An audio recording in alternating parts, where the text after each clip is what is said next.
Hey everybody, welcome to Banfield. I'm Brian Entonin for Ashleigh tonight. Unless you've been off the grid for the past several days, you have heard the bombshell claim from the Trump administration that Jeffrey Epstein's alleged secret client list simply does not exist. And a lot of people, including those closest to the late financier and sex trafficker, say it most definitely did. And many still believe Epstein was murdered for what he knew about his rich and powerful associates. A former friend of Epstein's, former right-hand woman, Ghislaine Maxwell, told me exclusively that Epstein had cameras rolling on his infamous private plane. She also has a theory about where those potentially incriminating videos might be today. It is a fascinating interview, especially in light of everything going on right now and everything that was said over the weekend. We're going to dive into it and even talk to someone who was in the same prison cell as Jeffrey Epstein. What does he think about what happened? Does he really think it was a suicide? What does he have to say about the layout of the jail and what that might have to do with it? We're going to dig in. That's coming up in just a minute. Also tonight, the Menendez brothers. They are closer to freedom than they've been in decades after a major ruling in their favor. And I'm not talking about what we've covered over the last few months. This is something new. The brothers' legal team has been saying that newly discovered evidence should mean that Lyle and Erik should be walking free today. And get this, a judge has now agreed, saying that the evidence would have altered the outcome of the trial, and if the prosecution can't come up with a good reason to keep them locked up, he may overturn their conviction. Los Angeles District Attorney Nathan Hochman, he is in the hot seat with just 30 days to respond to the judge's ruling. He's also in a different hot seat tonight because we have the DA as a guest live on Banfield. That is coming up a little bit later in the show. And I just can't shake this from my mind. It is one of the most horrific murder stories that gets under your skin and it just stays with you. We talked about it on the show on Friday. It's awful. Not only was the crime unspeakably brutal, but the admitted killer's explanation is impossible for most people to really wrap their mind around. I'm talking about Justin Moan, now convicted of murdering his own father and showing his father's severed head in a YouTube video. You remember that's a still from the video right there. Awful. Well, joining me live in just a few minutes, we have Justin Moan's attorney live on the show. Obviously, we want to know, what is it like to represent a man like that? Why does he believe the result of Moan's trial is actually a victory of sorts? Remember, we covered the verdict last week. The interview with the attorney, that is coming up later in the show. And also later, probably the weirdest story that you will hear today. This one is insane, feels more like a horror movie. A teddy bear that was so alarming that police were called, and the coroner even had to be called out because of this very strange-looking teddy bear. Sorry, you have to see this right before you go to bed, but there's the picture of it right there. Wait until you hear what this teddy bear was made of. There was a whole investigation, bizarre stuff. That's going to come up a little later in the hour. But we begin tonight with Jeffrey Epstein's secret files, if he had any at all. I guess it depends who you believe tonight. You can't turn on the news or look at social media without being inundated with conspiracy theories from both the right and the left. We're going to cut through the politics. We're going to focus on what matters, and that is the mystery, whether the files actually exist. Did one of the world's most notorious pedophiles and sex traffickers have proof that some of the richest, most famous, and most powerful people in the world also committed terrible crimes? And was he murdered to keep that proof from getting out? The Department of Justice and the FBI, they have now confirmed that Epstein died by suicide. That's what they say, suicide behind bars. Last week, they released hours of video that they say proves that no one entered or left the area of Epstein's cell the night he died back in 2019. Here is some of this new video right here. But listen to this. Listen to this. There's a problem. If you look at the time code, more than a minute of the video is missing. And you know, we always look at the time codes. It's what we do when we investigate these these crimes of any kind. The footage jumps from 11:58 p.m. to midnight. There is a minute missing. Attorney General Pam Bondi says the jail's outdated surveillance system automatically reset at midnight, leaving a 1-minute gap in the recordings. And according to reports, about half of the surveillance cameras at Epstein's jail, which has since been closed, by the way, were not working at all. So you've got a minute missing, a gap, and then you've got many of the cameras also not working. As for the alleged Epstein client list, the DOJ and FBI, they now say that the list does not exist. They say there is no little black book of A-list acquaintances whom Epstein supplied with underage girls. Remember that black book? Everyone's been talking about it for years. Now they say it doesn't exist, and maybe that's true. Then again, Epstein may not have had to keep a list of his clients because he had many videos. And this is interesting. This goes back to this interview that I did that I think is especially important now. In 2022, I interviewed Christina Oxenberg on this program. She was a close friend of Epstein's former girlfriend and top enabler, Ghislaine Maxwell. She's also Prince Andrew's second cousin, so she's very well connected. I don't think she's done any interviews since she talked to us back then. Oxenberg told me that Maxwell bragged to her that Epstein had videos of clients on board his infamous private plane, his 727, that there were secret videos and recordings happening on the plane. Listen to what she said. And in 97, in this crazy meeting, she says to me, sorry, my tenses are always wrong. She says to me, the plane is hooked up with audio and video. And we have everyone on tape. Her words. Her words. I'm not asking a thing. Why is she eliciting things that in years to come would be massively incriminating? So no, I didn't think to ask, well, who do you mean by everyone? When she said we have everyone on tape, I figured she meant anyone who wouldn't want to be on tape. Where do you think all those tapes are now? I think, for one thing, there's certainly more than one copy of anything. I think that since those were the days of videotapes, it's 97, they must have also been updated in all of the techno, changes that have happened, right? So those would have been done, and there's definitely more than one. There would obviously have been more than one copy. And she said it,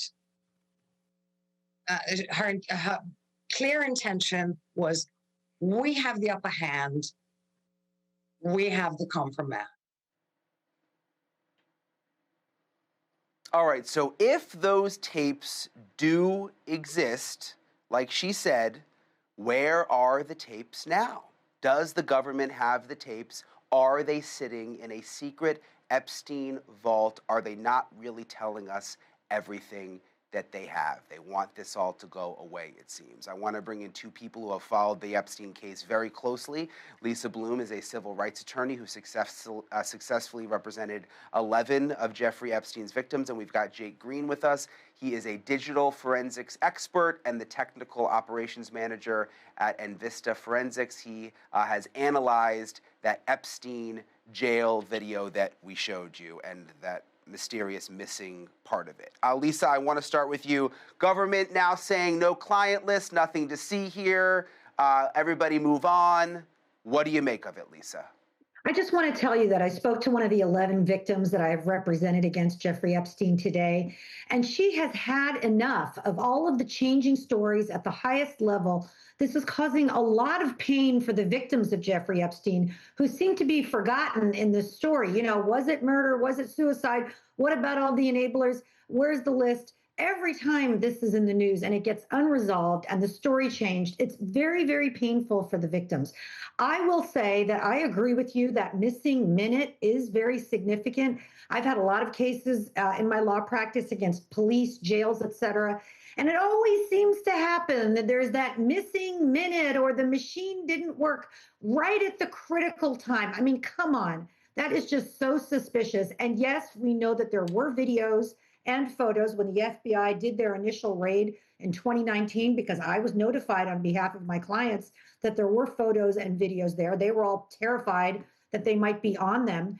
So, when are those going to be released? Obviously, the victims' identities should be protected at all costs, but everything else needs to be released. Jake, you have analyzed the video. Lisa brought up the missing minute. The cameras were also broken, by the way, but there's the missing minute. What do you make of it? Really no clue. That's honestly, I've reviewed hundreds of surveillance systems during my career, whether in law enforcement of actually going to the crime scene and looking at what that actual system is, and then my time here at Invista. I've never seen one that skips an entire, what looks to be a minute and 1 second, just out of nowhere. However, when we look at the metadata of these videos, we see that these clearly are not the originals. What makes you realize that these aren't the originals? So within the EXIF metadata that we're looking at, we have two different kinds. We have EXIF and XMP metadata, which is an Adobe product. Adobe created it, helps keep track of our projects that we work on in Premiere and video editing. There's a few different pieces. Probably the biggest one we can see is we see multiple saves creations, again, multiple saves, a modification, and then 2 more saves. So we have somebody that is actively splicing together videos. And then we also see that we're ingesting at least 4 different MP4 videos into this one that the government then calls video1.mp4. So we can see even down to the computer username that the government had working on this, the MJ Cole. We see a short name for what Windows would call that user. So we have so many different pieces. And then we even have the creation date that this final MP4 video that's produced was created on May 23rd of this year. Lisa, I mean, you've been working on this for a while. You've got 11 victims who you represent, and you're right. I mean, we should always have them at the forefront of our mind and what they've been through. But what do you think happens next, Lisa? I mean, are they just going to say that's it, nothing else there to see? Or do you think if the media keeps pushing, if parts of the Trump circle keep pushing, I mean, do you think more will come out? I do think it's important to keep pushing. This has been going on, as you say, for a long time. I mean, I got justice for my clients against Jeffrey Epstein's estate and against JP Morgan, the bank that was accused of colluding with him and did a $290 million settlement. There is enough here at the highest levels of corporate America, political America, that we need to know who else was involved. We also know from the testimony at Ghislaine Maxwell's trial, which I was present at, that there were a lot of other enablers. There were recruiters. So why is everyone not being brought to justice? Why are we dragging this out year after year? We all know that Jeffrey Epstein was a disgusting, prolific predator who preyed on hundreds and hundreds of girls. Let's get this, transparency here and bring everybody else to justice. Jake, just real quick, this was a federal prison. You've worked a lot of these tech cases. What do you make of the story that so many of the cameras were broken? I mean, is that common in federal prisons? Wish I could say I was surprised. We go into places all the time that a system's down. It's been down for months, or somebody can't tell us how long it's been down. Prisons get so little funding and they make do with it. But these systems, as we can see, these videos are they're poor quality. This is 2019. This isn't that long ago. These videos there should have been some maintenance and upkeep. It wouldn't surprise me if the system itself was probably 20 years old. Yeah, I mean, and you make a good point that a lot of these prisons are underfunded. Jake Green, Lisa Bloom, appreciate you both for coming on tonight. Thank you so much. Thank you. Thank you. Okay, I'm joined now by someone, and this is interesting, with intimate knowledge of the very jail cell Epstein died in. Michael Francis, he was a capo for the Colombo crime family in the 1980s. He served time in the exact cell where Epstein was later held. Michael, welcome back to the program. Tell us about that cell, and what do you make of these revelations that there is a minute missing from the surveillance video, Michael? Well, listen, I spent 7 months on that tier and in those cells. And the first thing I have to say, there's no way you are able to commit suicide. There's just no way. There's no way to hang yourself. There's nothing from the ceiling. There's nothing from the bed. You'd have to be a midget and work really hard to try to hang yourself. And I don't think you can accomplish it at that point. As far as the cameras being off, I haven't experienced that. I did 8 years in prison, and I haven't experienced cameras being broken in the perfect storm of correctional officers not walking those cells. They walk in and they look in on you all the time. As a matter of fact, sometimes it's embarrassing to go to the toilet because they're walking past you and looking in the cell constantly. So I've said this from day one. I do not believe it was suicide. I can't talk about what happened to him, but I don't believe it was a suicide because you just couldn't physically do it. It would be almost impossible to do it. So that's number one. It must be interesting, Michael, when you look at the video, though, it must be interesting because you know the area. I mean, we all look at this and it just looks like a prison, but this must look very familiar to you. Absolutely. Very familiar. And the fact that a minute is missing, look, everything around this guy, I just did a very deep dive into him, which I'll be releasing on my platform in the next several days. Look, there's no way that this person operated alone.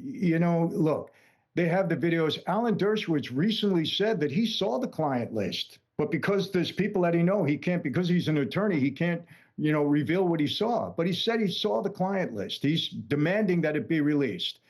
To think that there's no flight logs, that there's no client list, that the thousands of recordings that they had, because I found out for sure that he had cameras on every bedroom, recording everything, and all of a sudden, all of it is gone.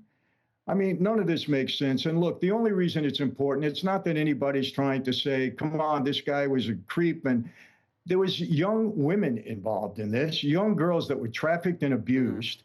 I have 5 daughters and I have granddaughters, and I just don't like it. And anybody that's involved in this should be held accountable. I recently interviewed Paul Hutchinson, who was, a major figure in the Sound of Freedom. He was one of the ones that went to rescue, I think, 51 or 52 of these young girls and young boys that were being exploited and trafficked. I mean, this has got to stop. And if these people are not held accountable, it's just going to continue. And unfortunately, it seems like it's people with power and money.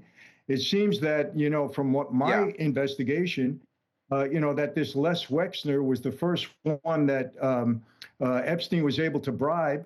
And, there's a lot of stuff here that needs to come out, and it's really shameful if it doesn't. That's my opinion. Yeah. But as far as the jail cell, way there was a suicide. I want to go back to the jail cell because you lived in that jail cell. And just real quick, again, tell me, would you have the privacy in that jail cell to take your own life? Not only would you not have the privacy, I don't understand how you would be able to do it. You have to hang yourself from something. There's nothing on the ceiling that you can hang a bed sheet on. The bed is not that high. I mean, you have to try to lay down on the floor in some way because Jeffrey Epstein was a fairly big guy. You'd have to be a midget to even try to hang yourself. So it's not a question of not only are there cameras on are the COs walking the tier constantly, especially from what I understand, Jeffrey Epstein was on suicide watch for a while. They watch you very, very closely. Trust me on that. So I just can't buy it. I cannot buy it. I'm sorry. And I have no horse in this race other than my experience and the fact that I just couldn't see it happening. Yeah, well, we appreciate you coming on tonight, Michael. We appreciate your perspective, especially as someone who's been in that exact cell. Thank you so much, sir. You're welcome. All right, still to come tonight, it is pretty hard to have a great summer when you're locked up for double murder. But the Menendez brothers' summer, it just went from good to downright fantastic. They got their sentences reduced in May. Now something big. A judge is putting prosecutors on notice that he may throw out their convictions altogether. After the break, the LA District Attorney joins me live with his plans to make sure the brothers stay locked up as long as possible. Also, be sure to check out newsnationnow.com and download our NewsNation app to follow our fact-based, unbiased coverage of the latest news. We're back right after this.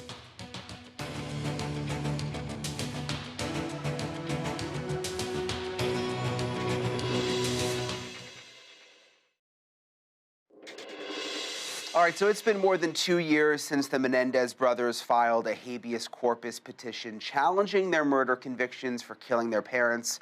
But the answer they just got from an LA judge was definitely worth the wait for them. The judge agreed the evidence the brothers presented that their father sexually abused them and others may well have gotten them acquitted or convicted of lesser charges had it actually been admitted at trial. Remember, that wasn't allowed to come in at trial. So now the state has 30 days to show why the murder convictions should stand. This is the second major legal win in a row for Team Menendez. Remember, back in May, a different judge cut their sentences from life without parole to 50 years to life, making it possible now, but not guaranteed, that they could walk out of prison this year. For the LA District Attorney, the habeas bombshell, it's just another headache for him. Over the weekend, another high-profile murder case came to a sudden and unexpected end. You might remember this one. Sam Haskell Jr., son of famous Hollywood agent, died by suicide in an LA jail. He'd been accused of killing his wife and her parents, dismembering their bodies and dumping their remains in trash bins. Haskell died 2 days before a preliminary hearing to determine whether he should stand trial. And by the way, the last time he appeared in court, he actually happened to be in a suicide vest. I'm joined now by Nathan Hochman, Los Angeles County District Attorney. Welcome back to the program, sir. Are you surprised by the judge's ruling with the Menendez brothers? No, I'm not. This judge is basically going through the steps. And the steps with the habeas petition, and this habeas petition was filed in May of 2023, is that you first ask for an informal response from the prosecution. So we provided an informal response back in February of 2025, at which point we wrote an 80-page plus brief explaining why the new evidence, this is evidence that supposedly didn't exist before the trial, couldn't be obtained before the trial, is new, it's admissible, and it's significant enough to warrant a brand new trial. We explained in this 80-plus page submission why it wasn't new, why it wasn't admissible, why it wasn't material, why it wasn't significant, and therefore it shouldn't justify a new trial. The next step, though, is if the judge makes a finding that says there's at least a minimal amount of possibility, they call that prima facie. There's a prima facie case that this evidence makes, we're actually going to ask for the formal response from the prosecution, which is what he's asked for. So he's made absolutely no findings that the defendants in this case have met their burden of proof to show that this evidence is new, admissible, significant, and warranting a new trial. He's just asked us to make a formal response to their petition, which we intend to do within 30 days. So, do you, sir, think that they're lying? I mean, do you believe? You've done a lot of research now, especially since you've come into office. Do you not believe that they were sexually abused by their father? So here's the deal: the defense that they had at trial was not that we were sexually abused and therefore could brutally murder our parents. They actually said, when asked the question, each of them asked the question, did you murder your parents that night, August 20th, 1989, both your mother and your father, because you were sexually abused? Answer, no, under oath. They said the reason they murdered them is because they believed their parents were going to murder them, the Menendez brothers, that night. So they preemptively took a shotgun, blew it through the back of the dad's head, pulled the trigger on the mom with a point-blank shot to her cheek, and then shot them through the kneecaps because they said they were acting in self-defense. We have shown that the self-defense defense is a lie. We went through an extensive analysis of how it's a lie they've never come to grips with in the last 30 years. Now, the new evidence that they're putting forward has nothing to do with the self-defense defense. One piece of evidence is a letter supposedly written by Erik Menendez to his cousin Andy Cano 9 months before the murder, talking about sexual abuse. The problem with that letter is that Erik Menendez testified for a week on the stand, even testified to conversations and communications he had with Andy Cano, his cousin, and never mentioned the letter. Andy Cano also was called to the stand. He testified about being told about sexual abuse when he was 10 years old. Never mentioned this letter years and years later. So do you not believe it though? I mean, but you know how it is. I mean, when you have a trial and you have a defense attorney and they tell you which theory to go with at that time, I mean, maybe, you know, who knows what they were being told back then. I'm just wondering now, do you believe that they were not actually sexually abused? Do you think this is all just made up? I have the same opinion about the relevancy of sexual abuse that the Menendez's attorney and the Menendez brothers themselves had during the trial, which is it's not their defense. Their defense has always been the self-defense defense. These additional new pieces of evidence have nothing to do with the self-defense defense. So as to whether or not they should get a new trial based on two new pieces of evidence that are neither new and or not admissible and or not significant, we have argued in over 80 pages analyzing the new evidence and all the evidence of the record at trial that it does not qualify under the standards to get a new trial. Okay. Okay, and just real quick before we let you go, I want to ask you about Sam Haskell IV, this apparent suicide. He was apparently on suicide watch at the time. How did this happen? So I don't know exactly how he ended up committing suicide in the jail. What I do know is that today, Sam Haskell was supposed to face a public preliminary hearing where we would have introduced evidence showing that in early November of 2023, Sam Haskell brutally and barbarically murdered his wife, her parents, and then cut up their bodies, then tried to hide the crime by stuffing the bodies and body parts in trash bags, where he asked and paid $500 a day laborers to throw in a dumpster. When they discovered that it was not rocks in the trash bags, but human body parts, they returned the bags to Mr. Haskell, gave him back his money. Then he took one of the bags to a dumpster himself, caught on surveillance video. In that bag was just the remaining torso of his wife. So the evidence would have been overwhelming at the preliminary hearing necessary at trial to show that he engaged in one of the more horrific murders and cutting up of the murder victims that I've experienced in my entire career. And his cutting that preliminary hearing by committing suicide allows him to escape justice and escape accountability for his actions. Yeah, the details are horrific. Hopefully they'll be able to figure out how he was able to take his own life while on suicide watch. District Attorney Hochman, really appreciate you coming on tonight. Thank you so much, sir. My pleasure. Thank you very much. Okay, still ahead, second look at the Menendez news. We're going to get the other side now, this time through the eyes of the defense. One of the brothers' top lawyers joins me next. We'll react to what the district attorney just said. That's right after this.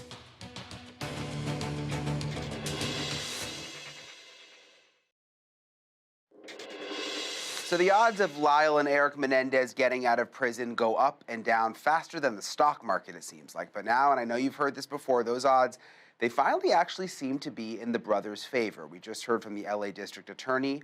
Now I want to bring in Alexandria She is a senior trial attorney for Garagos and Garagos, which has been fighting for Lyle and Erik's freedom for years now. It's good to see you again, Alexandra. I heard you were laser focused while the district attorney was speaking. It seemed like he was kind of trying to downplay this latest decision by the judge, but it does seem like a pretty big win for you guys. Oh, it's a huge win. And, Mr. Hochman talks about ultimate justice, and ultimate justice in this case would be a manslaughter plea. If Mr. Hochman's office wanted to cut right to ultimate justice in this case, it would be, agreeing that these boys should have initially been able to present a manslaughter conviction to the jury, which wasn't allowed. And that's the crux of the prima facie case here in the habeas. What the determination that Judge Ryan needs to make is there evidence that either wasn't available at the time that should have gone to the jury that would have changed their verdict? And what Mr. Hochman has wrong is that Leslie Abramson always, as part of her defense in this case, always argued that it was imperfect self-defense. That yes, the brothers killed their parents because they thought they were going to be killed, but an imperfect self-defense allows the jury to understand that they might have been wrong. Even though they were wrong in believing that they were going to be killed, they still believed it. And if they believed it and were wrong, it's not a complete self-defense, but it does lower the conviction from a murder to a manslaughter. And in their second trial, they were not allowed, the jury was not allowed to consider the manslaughter. They were not allowed to consider the imperfect self-defense. So the way that the sexual abuse plays into that is that because of the abuse by their parents, because of the father's sexual abuse, and because of their mother sanctioning this abuse, creating this hallway rule where adults and family members were not allowed to go down the hallway if one of the children was in the room with Jose, this terrible, terrible thing that both of these parents did. Because of that abuse, psychologically, these children were in fear of these parents and believed, even if it may have been incorrect on that day, that these parents were going to kill them and that the only way out was to kill them themselves. That is an imperfect self-defense. It wasn't allowed to go to the jury. Because of this new evidence, Judge Ryan has decided that it should be considered as to whether this murder conviction should stand. So if he throws out the convictions, Alexandra, will you still have a parole hearing? Like, how does this all play out? Each one is separate, so it really depends. That's a really, really hard question to answer because with the timing of it, we don't know exactly when this hearing is going to happen, if it's going to happen before the parole hearing. So that's just something that I don't have an answer to, and I really wish I could. And I know everybody wishes I could answer that. Are you surprised? I mean, you know, these guys have served 29 years in prison. It's 29, right? 29 years total. Well, I think they've been sentenced we've seen the for 29 documentaries. years. They've been in custody, I think, close to 35. Are you surprised that the district attorney is so passionate about this, it seems? I mean, he has really made it feels personal to him that he doesn't want them to get out. It does. I understand wanting the integrity of a conviction to stay in place, but if it's not the right conviction, I don't know why you would argue against evidence of extreme sexual abuse. I mean, in this case, Jose Menendez is somebody who skirted justice his entire life, who people knew. The adults in the situation surrounding these poor brothers, they knew, and they didn't do anything. As a matter of fact, every single adult that found out about the abuse abandoned them. So these two boys were failed by everybody. So the fact that he wasn't brought to justice is the failure of the system here. And I think it's time that these two brothers did receive ultimate justice, which is the ability to live their lives. Well, we'll follow it, Alexandra. It's crazy. I mean, there's been a lot of twists and turns with this one. I mean, I don't think we saw a lot of this coming. We'll be on it. Thank you so much for coming on tonight. Absolutely. Okay, up next, the man who killed and decapitated his own father. He called it a political action. Remember that YouTube video? Well, a judge called it murder, sent him to prison for life. Nobody really knows what was going on inside the mind of Justin Moan, but the attorney who represented him at his murder trial, if anyone has insight, it's him. There he is. He's going to join us live right after the break.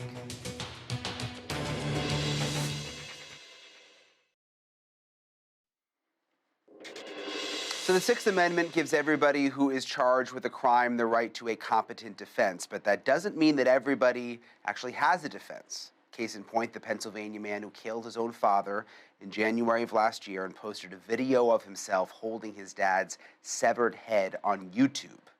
Justin Moan was convicted last week after taking the stand at a bench trial. That means there's no jury, and admitting everything under oath. The same judge who found him guilty sentenced him on the same day to life in prison with no parole. It was actually 2 life sentences, barring some kind of Menendez-style legal miracle, kind of like what we were just talking about. Justin Moan will never breathe free air again. And through it all, attorney Stephen Jones was at Moan's side, and he joins us live now in his first national TV interview since the verdict and sentencing. Thank you for being with us, Stephen. I mean, it certainly seemed like a very interesting situation for an attorney to be in based on everything that I read about the case. There were no cameras in the courtroom, but what was his reaction when the verdict came down? Hi, Brian. His reaction was pretty stoic, as it has been kind of through the entire case. So I don't know that it was necessarily unexpected. He certainly wanted to go a different way, but when the verdict came down, I think he was accepting of what his fate was. So Justin's, and we covered this on Friday, his mother, sister, brother, they all had these victim impact statements. They wanted him to go away for life, his own family. Did that surprise him? I mean, or did that upset him? No, actually not at all. I don't think it was unexpected. I mean, he, based on what it was that he did, what he admitted to doing, and his reasons for doing it, which were, found to not be justified. But ultimately, I think he expected the response that he got from his family. And as he sat there and he took the verdict and he listened to what it was that they had to say, he was offered the chance to express some sort of remorse, and he was not interested in that. Does he have any kind of contact with them at all anymore? No, he's not permitted to. He's not permitted to. Okay. We were surprised when he took the stand in his own defense, somewhat rare during a murder trial. What were in a way, it kind of felt like he was going rogue. What were your thoughts on that? I mean, is that something that you guys talked about? Did you advise him to do it? Well, I don't know that he went rogue. Justin was afforded the defense that he wanted. Sometimes the defense that you assert, and in fact, pretty much all the time, when you assert a defense, it's the defense that you want. And oftentimes you may not listen to the advice that you're given, but that's the defense that he gave was the one that he wanted. I was appointed to represent Justin. I advised Justin on the possible defenses that were available to him, obviously, as I would any client. And the defense that he chose was exactly the one that he wanted, and that's what he went with. So when he got on the stand, I don't think anybody who was familiar with the case heard anything that hadn't already been said by him, whether it was to the detectives in the case, the numerous people that he wrote letters to, letters that he wrote to the court, or things that he said out loud to the news media. Why no insanity plea? Because it's the judge brought it up several times. Is that something that you discussed with him at all? I absolutely would discuss every defense that was available. And the defense that was asserted by Justin was the defense that he chose. Brian, he was given the opportunity. They assessed his competency. He was found to be competent. And when you're found to be competent, there's only so much that can be done to try to assert a defense that's outside of what that person actually wants. And the defense that he wanted, and if you had listened to any of what it was that he was trying to present, was that he was effectuating a citizen's arrest, and that unfortunately, he says, unfortunately, his father resisted that arrest, and he believed, at least the defense that he wanted to assert, was that he could use deadly force against that resistance. And the judge listened to the facts and disagreed with that. Yeah, citizen's arrest. I mean, it's a little strange, and then the YouTube video is disturbing. We appreciate you coming on tonight, Stephen. Thank you so much. My pleasure. Have a good night. You too, sir. All right, it's always sad. We're going to end on a strange note. It's sad when a teddy bear gets thrown out or left behind, assuming it's the cute and fuzzy kind of teddy bear that we all grew up with. But apparently, you can build a bear out of anything, and there's nothing quite cute or fuzzy about the one that somebody left outside a California convenience store just yesterday. This thing brought out the cops and the coroner. They even had to blur it. We'll explain why next.